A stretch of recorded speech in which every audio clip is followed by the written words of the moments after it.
6.3 and 6.5 through 6.6 in your book.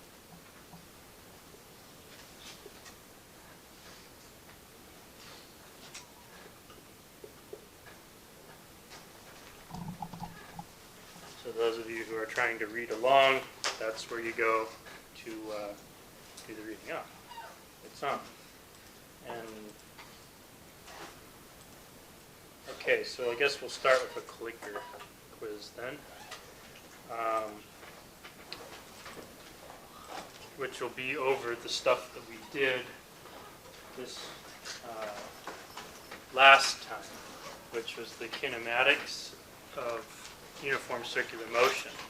Because today, what we're going to talk about is the dynamics of uniform circular motion, specifically the question of what causes the thing to be in a circle. And the answer is some sort of a force that's directed towards the circle's center. So that's what we want to look at today. But before we do that, this thing will cooperate. We'll have a quick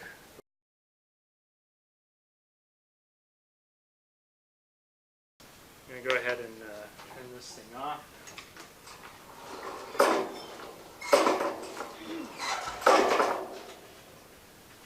No, not to pull too hard on that. Right, so it was asking you for a translational speed of this wheel. So you got this wheel, it's rotating. It gave you that you had 10 radians per second. All right, so what quantity or what parameter does this quantity represent? It's omega. Okay, so this is equals omega.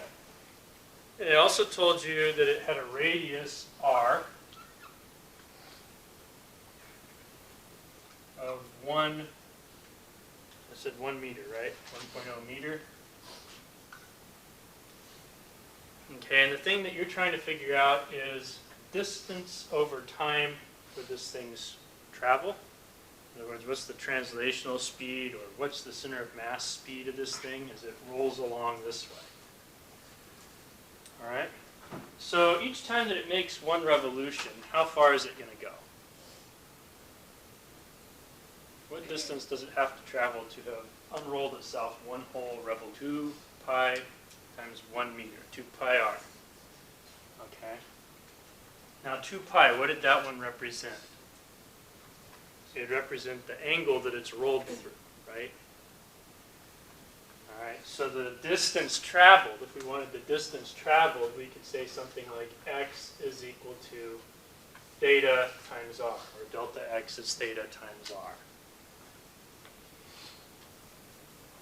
Okay. Our speed is just delta x over delta t. So that would be delta theta times r over delta t. R isn't changing, so we're left with a delta theta over delta t times r. What is delta theta over delta t? That's omega. So V is omega times r. So we should be able to take these two numbers and multiply them by each other and get, therefore, our speed. So V is 10 radians per second times 1.0 meter. That gives us 10 meters per second. And at two significant figures, you just say 10. All right. So it looks like most of you got that, actually. That's good news. One person put 10.0, so you had too many significant figures, but you otherwise had the right answer. And 13 people, which is more than half, just had 10 in some form. So good work. All right, so I also showed you guys at the end of last time that you could determine things like the tangential speed of the wheel. This would be equivalent to, if you look at a wheel, there's always the little tube insert where you can inflate the tire with. Okay, so if you imagine watching that spin around on the wheel, that thing instantaneously will have some particular speed, and it will happen to be, if the wheel is just spinning in place, it will happen to be a tangential speed. All right, and it turns out that that tangential speed for a wheel that is not translating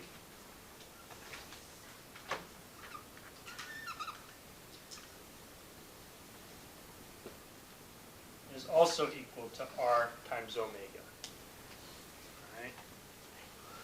Now the actual instantaneous velocity, and therefore the magnitude, which gives you the speed of that little tube, that is not necessarily going to be r times omega. Because what you have to do to get the actual velocity is you have to add as a vector the tangential velocity, for example, this vector right here, with the center of mass velocity.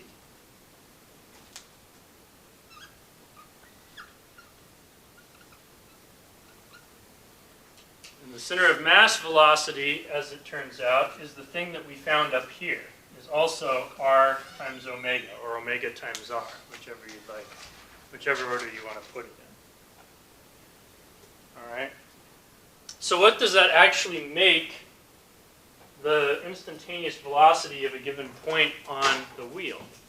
Well, the answer depends on where on the wheel it is, because you've got to do a vector sum. So for example, this point right here has an upward component, a vertical component of r omega, and it has a horizontal component of r omega. So instantaneously, this particular point on the wheel, not to scale,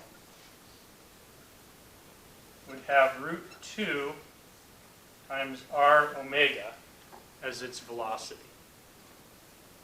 All right? And if you don't believe that, if you don't believe me that that's the answer, you should practice this as a vector sum. One thing is entirely vertical, one thing is entirely horizontal. Add these two things up, you'll get r omega comma r omega. Square both, add them, take a square root. That's the magnitude of this point here. The direction will be 45 degrees above the horizontal. All right. Now let's consider two other points on the wheel. We could consider the top of the wheel, we could consider the bottom of the wheel.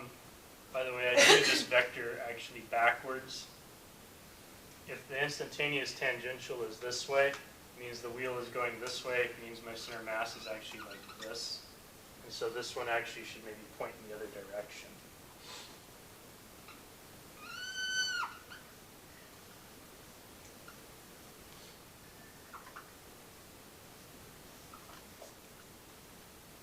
This angle still is 45 degrees, but if you wanted it from the positive x-axis, now it's 135 degrees. Right, so I do still want to look at this point and this point, though. Both of these have tangential velocities. I'm going to shorten it to vt instead of having to write tan each time. And that's r omega. And down here,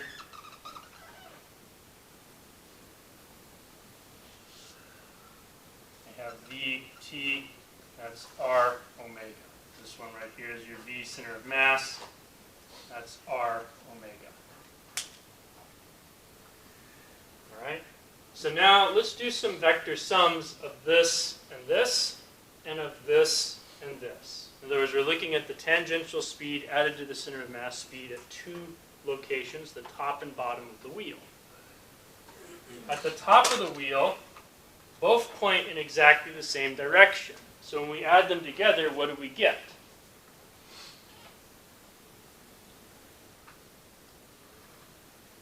Not zero. They're in the same direction. So it's 2 times as much, 2 r omega.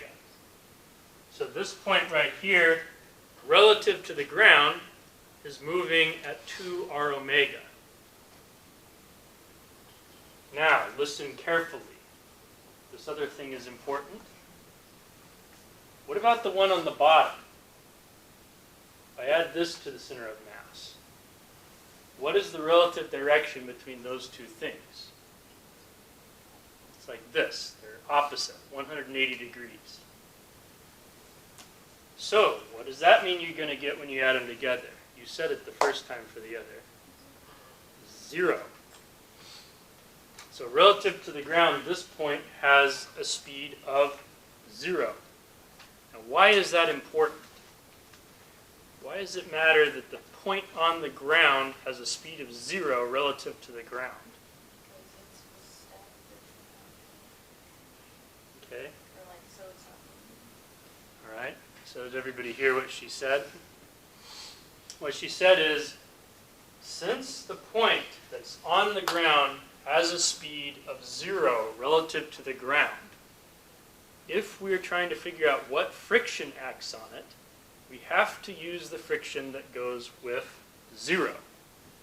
What kind of friction is that? Well, she answered it for us. She said it's static friction, not kinetic friction. So the point that's on the ground, the point that's actually in contact with the ground, and therefore the point that's going to determine what kind of friction acts, is not moving relative to the ground. That means that we have to use static friction. Now, if this thing doesn't roll without slipping, if it skids or slides or you peel out in your car or something like that, you're no longer rolling without slipping, and that condition is no longer true. Now you use kinetic friction. Which one's going to be bigger? The maximum of static friction or the value of kinetic friction?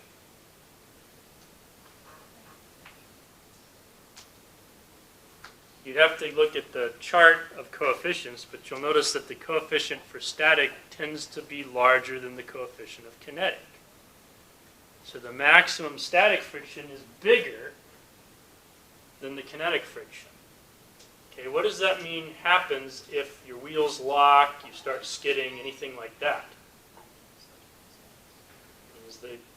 You can't slow down as fast. You're paying really good attention today, Avery. Thank you. Yeah, we have. You can't slow down as fast. Okay, this is why you have your anti-lock brakes. This is why driving on ice kind of sucks. Unless you're into that kind of thing, then it can be very thrilling. This is why when people try to peel out of a parking lot, you get that squealing sound and the car kind of like spins up really quickly before it starts moving. Or it moves very slowly at first, even though the wheels are spinning very quickly, etc. All right. Now there's another thing to note about this picture with all the tangent velocities drawn on it, which is that we can figure out, we can see that the tangential velocity is changing. All right.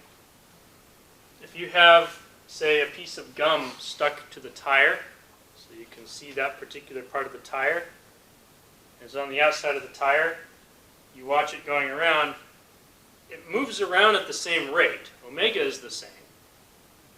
But, and even if it's sort of like a bicycle that's upside down on a bike rack so that the wheel's just kind of spinning in the wind, it's not moving anywhere necessarily. But you can watch this piece of gum go round and round and round. The instantaneous velocity is changing. And what is a change in instantaneous velocity called? Acceleration. Okay? So that's, I mentioned that last time as well.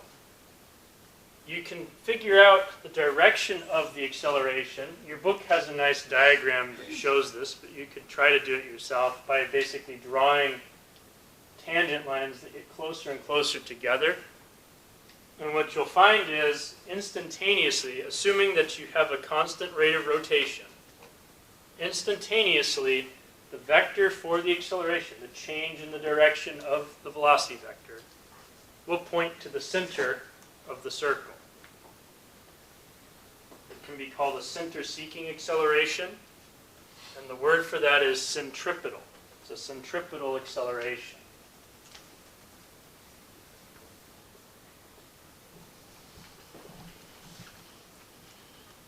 Okay. Now here's something to add to all that. What do you need in order to have an acceleration? What do you have to have if you're going to have an acceleration? Okay, a change in speed or a change in direction. Yes, either one of those changes the velocity, and that gives rise to the fact that you have an acceleration. What causes that to happen, though? What causes there to be a change in speed or a change in direction? Okay, this is slightly more recent, or less, depending on how you want to look at it. This is chapter 5 stuff. Forces, that's right. Newton's second law says that the sum of forces is the mass times the acceleration. Well, it says it's the change in momentum per unit time, but for our purposes now, it's mass times the acceleration. All right, so if you have a center-seeking acceleration, what must you also have to cause that center-seeking acceleration? Got to have a center-seeking force. So there's a centripetal acceleration. There's also a centripetal force. All right. I'm going to state without further proof, although if you go through the exercise that I just gave you, you'll be able to prove, if you'd like, that the magnitude of the centripetal acceleration, which I'm going to label as A sub c, so we'll call this A sub c, we'll call this one F sub c. The magnitude of the centripetal acceleration is the tangential speed squared divided by the radius. All right? And it follows that the force which is needed to cause this, because F equals ma, the centripetal force must be m times v squared over r. Okay, so these are our two sort of new equations for the day. All the homework that goes over this stuff, all the homework questions that have to do with force, end up making use of one or both of these equations. In a sense, they're the same equation, it's just we've combined this one with Newton's second law.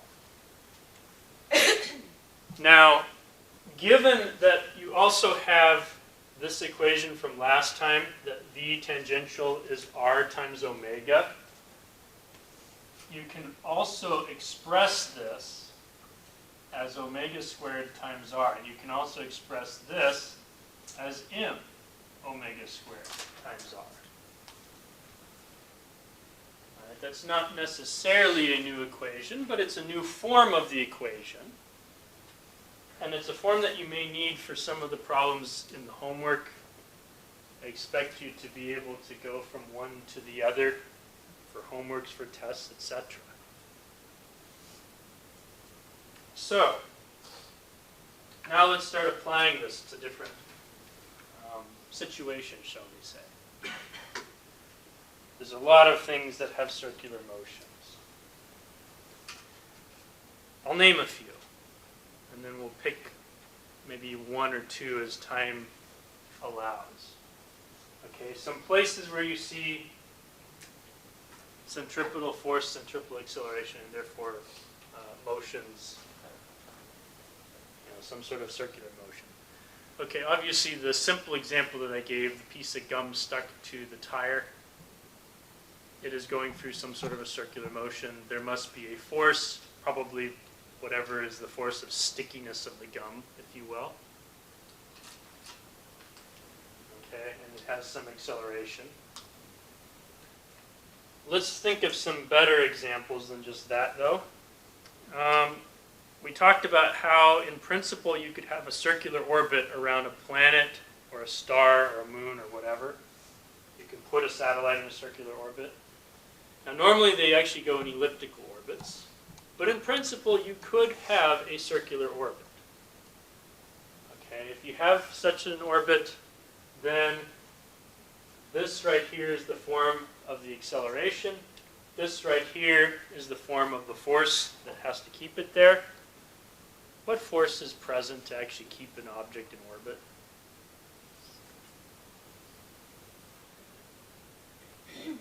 Yeah, the actual force present is gravity, right? So this sort of reveals to us another fact about the centripetal force. The centripetal force is not an actual force that is present. There doesn't arise a new force called the centripetal force just because something's in a circular motion.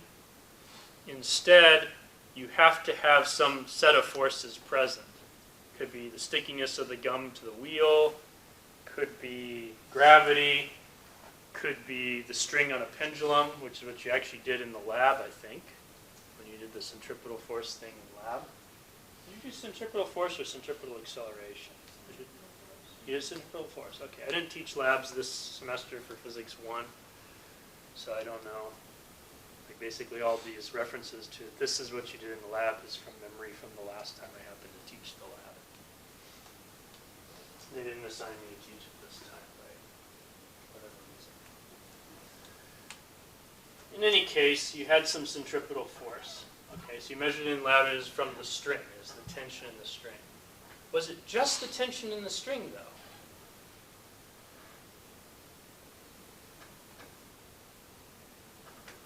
Was that the only force that acted on the pendulum bob that you had at the end of the string? Or was there some other force present? What was that? Gravity. Right. So you actually had two forces present in this thing's case. All right. So another thing about centripetal force, it doesn't have to be just one force. It can be a combination of forces. Specifically, it is the sum of all forces looking at only the component that points towards the center of the circle, which is a bit of a mouthful. We'll untangle that a little bit more as we get into how torques play into dynamics. Basically, if you have an object which is undergoing some circular motion, there might be, say, a string from a pendulum. Okay, so there's some tension force pointing in one direction, and then there's gravity pointing in another direction. If you add those two together, the component of gravity that's in this direction plus the tension in the string gives you your actual centripetal force. The leftover component from gravity actually would be the tangential component, and that's the component that gives you a torque on the system. And as we'll see later, what that basically does is it gives you some angular acceleration. It either speeds it up or slows it down. We'll do that maybe next time, maybe Friday.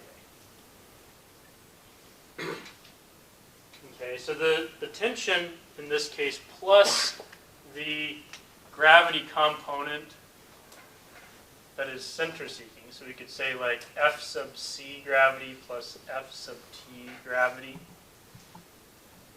So here would be Fc gravity. Here would be Ft gravity.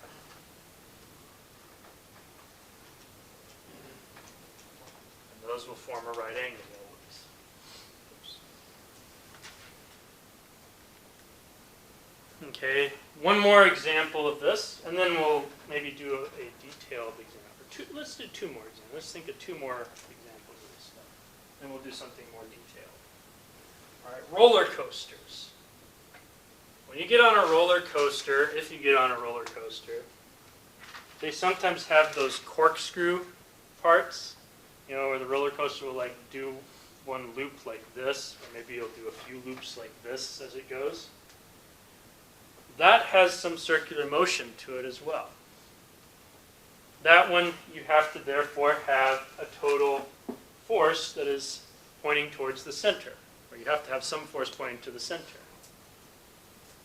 What forces can you add up on a roller coaster to get that center-seeking force?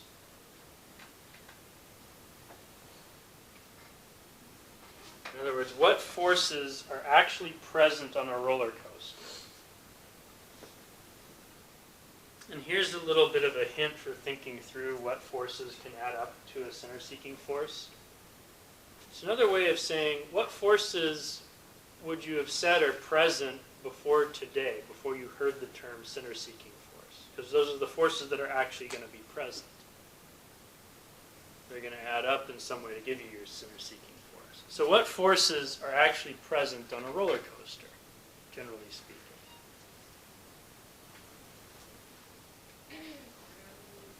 Okay, gravity. Maybe I'll give you a hint. I can think of 5.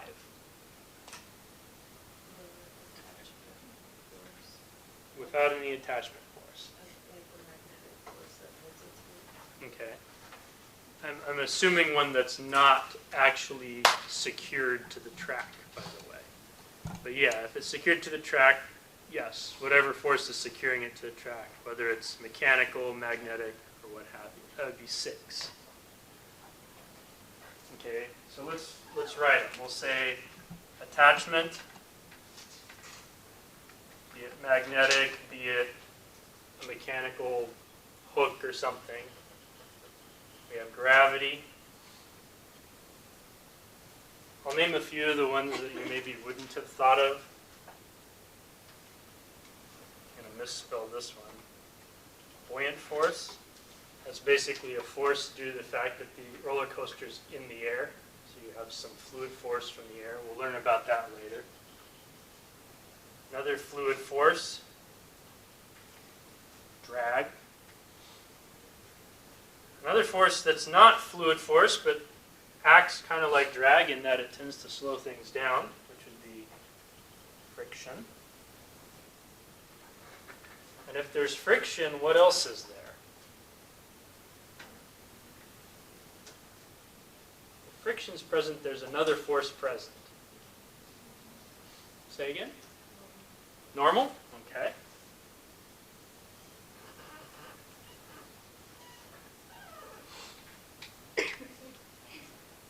One, 2, 3, 4, 5, 6. All right. Now, some of these forces will tend to be very small forces. For example, if it is actually like a maglev, like a train rather than a roller coaster, although I guess you could try a maglev roller coaster. I wouldn't maybe send it around a spiral like this, though. But if it is built so that there's very little friction, then maybe we ignore that. Maybe we ignore the buoyant force, because that tends to be minuscule in air compared to gravity. It's basically going to be the ratio of the object's density to the density of air. Most things are very dense compared to air, like a factor of 1,000 or more. Water is almost 1,000 times as dense as air. The roller coaster is probably denser still. Okay. The attachment force, yeah, probably you do have some sort of an attachment because you really don't want the roller coaster to actually fly off the track. With that said, it's actually usually beneficial, at least for the guy designing this, to not include an attachment force, because you want the attachment force to be like the emergency backup if everything else has gone wrong. So what is that really leaving us with here? The two main forces are left. So there's drag, although again this may be pretty small, depends on how fast your roller coaster is going. I suppose there could be a propulsion force from the actual motor, but usually that ties back into friction as well. So we want to focus on two of these. Because of these, this, and this are the ones that are going to tend to have a center-seeking component, or could have a center-seeking component. don't have to, but they could. This also, but it's minuscule, so we're ignoring it. This does, but again, we're being smart about our design and pretending it doesn't exist, and then including this as a safety feature rather than as a critical component of the normal operation of the roller coaster. It's a critical component of the non-normal operation. And these two right here tend to oppose the motion, which will tend to be tangential if it's moving around a circle. All right, so we can ignore them. All right, so let's draw ourselves a free body diagram of this roller coaster at some point in its motion.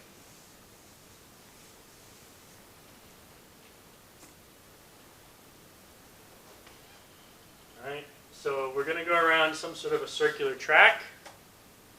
Let's put the roller coaster right here, for example, at the bottom of the track.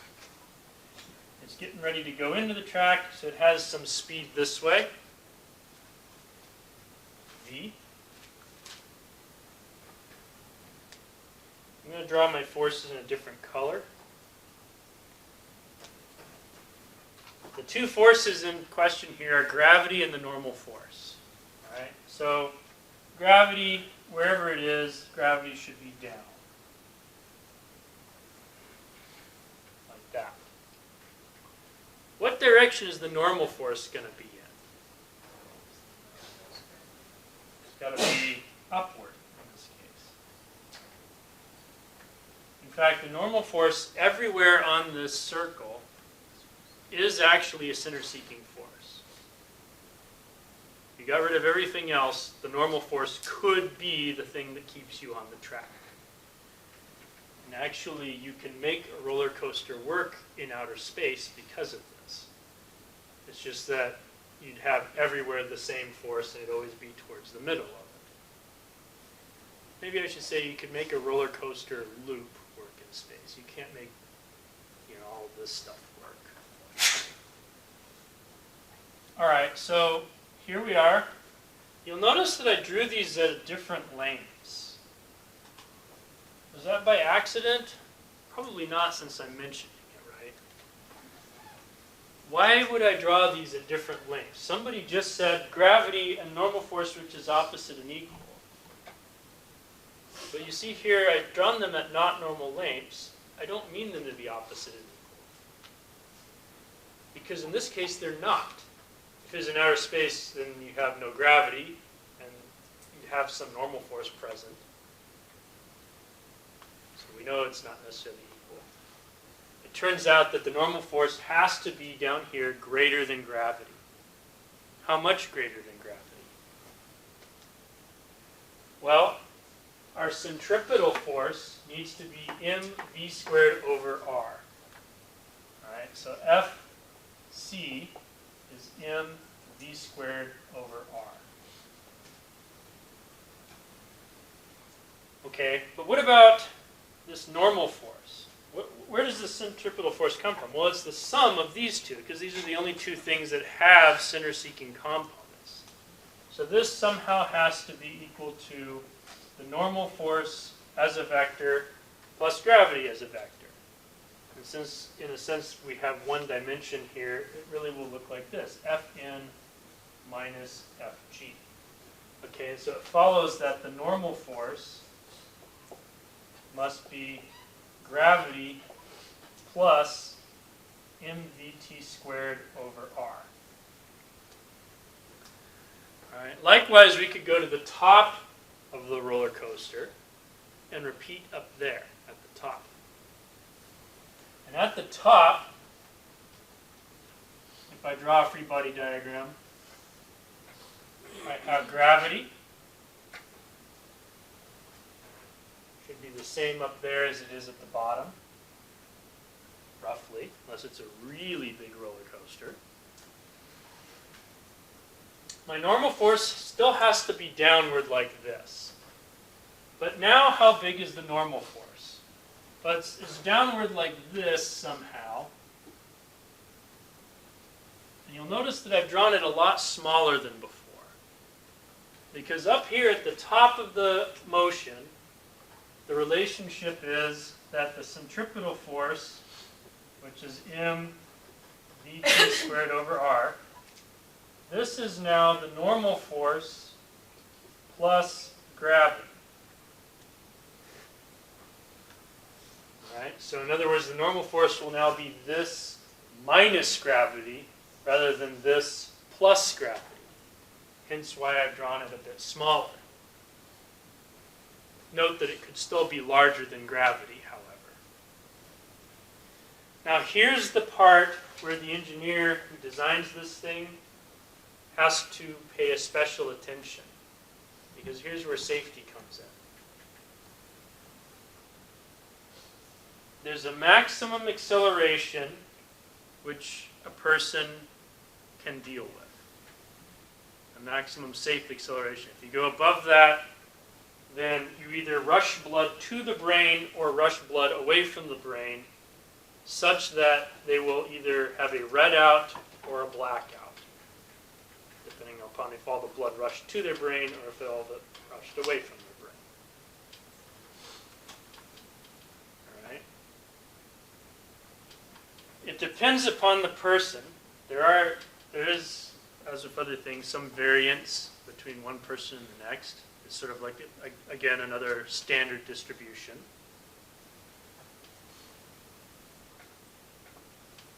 Usually the engineers will design it because you want to be way in the tail of the standard distribution, so they usually have some safety factor in there. So if the safety factor says if half the population is going to have a problem at 5 Gs, then we're going to design it so you don't go over 2 Gs. Sort of like the elevators in our building. If half the population here has no problem with a 1 G of extra acceleration upward, we're not going to design the elevator to go up with 1 G. We're going to design it to go up with 1/100th of a G, or 1/10 of a G. That way nobody blacks out, nobody reds out. All right, so maybe you say, okay, we're going to make sure that at no point does the centripetal acceleration exceed 2 Gs worth of acceleration, 2 times 9.8 meters per second, or 19.6 meters per second squared. All right. That means that at no point on this can we be faster or slower than, faster than that this much gives you 19.6. There's a second safety factor, though. If this is a roller coaster that rolls just under coasting, basically, no engine to drive it along, then you have to pay a special attention to how fast you're going when you get up here. Why would that be? So people don't fall out, and or so that the roller coaster doesn't fall off the track. The condition is this: if you're moving so slowly that this number right here hits 0, the normal force hits 0, that's the moment where the roller coaster loses contact with the track. It's the moment when people's seats lose contact with the seat. Okay, so that's the moment when you will definitely be falling out if you're not actually restrained in place. So how fast does that happen at? What's the speed condition for that to occur? We have that the normal force at the top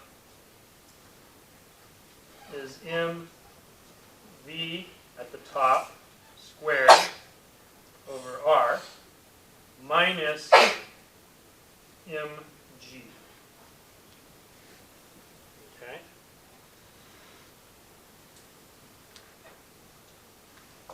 Now this has to be greater than or equal to 0.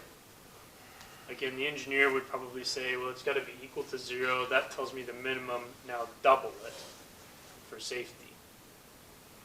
or else have some really good safety harnesses. All right, so we're going to look at this part of the equation. This right here is the condition. This being 0 is the condition that determines it's going to fall off. We set this aside, and we look now at just this part. And what we have is that m times v squared at the top over r is greater than or equal to m times g. Now notice that you can divide out an m from both sides, like so. And notice that you can now do v tangential at the top has to be greater than or equal to the square root of g over r. Okay, so that's your condition for not falling off the track at the top. Now bear in mind that there's the second condition, which is assuming that you have just that speed at the top and therefore just barely are able to stay on the track at the top. What's going to happen when you get to the bottom? Well, energy is conserved. You have a change of potential energy of 2 times r, because that's the height difference, times m times g. All of that is going to go into your kinetic energy. V will go up. So what happens when you hit the bottom of the track? Well, you might be going pretty fast at that point. If you're going really fast at that point, it means you have a really big normal force at the bottom. It means you didn't fall off the track at the top, but all your passengers maybe had a little bit of a red out at the bottom. That's pretty much just as bad as falling out. Because if most of the passengers had a red out, some of the passengers probably died from the red out. So how does the engineer deal with it? Well, one way to do it, is to put some engine on it to speed it up or slow it down. There's actually another way of dealing with it, though. A tricky way, without having to speed up or slow down by engines. Which is that you don't have to make this a uniform circle. You make it tight at the top and wide at the bottom, then you avoid this problem. So you have a variable size for your track. And if you go look at tracks, you'll notice that sure enough, a lot of them have that design feature. All right, that's it for today.